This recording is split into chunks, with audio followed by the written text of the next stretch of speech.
মায়ের খরচ বহন করা কখনো ফরজ, কখনো ওয়াজিব, কখনো সুন্নাত, কিন্তু বউয়ের খরচ বহন করা সব সময়ের জন্য ফরজ। এই বউ যিনি, যাকে আপনি বিয়ে করে নিয়ে আসছেন, তিনি আপনার দায়িত্বে।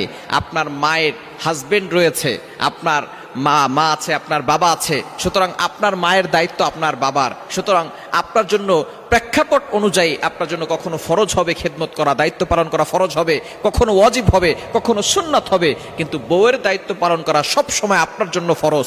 কিন্তু দুঃখজনক হলেও সত্য, অনেক পুরুষ সেই বউয়ের সাথে পুরুষের মতো ব্যবহার করে, সেই বউয়ের সাথে ভালো ব্যবহার করে না। মায়ের কথায় বউকে সকালবেলা 3বার তালাক দেয়, বিকালবেলা 3বার তালাক দেয়, আবার সেই বউর সাথে রাত কাটায়। সুতরাং এই জন্যই বর্তমান বিভিন্ন সংসারগুলোতে হারাম সন্তান পয়দা হচ্ছে। এজন্য আমাদেরকে সতর্ক থাকতে হবে। মায়ের কথায় বউয়ের উপরে রাগারাগি করা, আবার বউয়ের কথায় মাকে গিয়ে গালাগালি করা, এটা কোনো পুরুষের পরিচয় হতে পারে না। বউকেও ভালোবাসতে হবে, মাকেও ভালোবাসতে হবে। মা হচ্ছে শ্রদ্ধার জায়গা, বউ হচ্ছে ভালোবাসার জায়গা। এই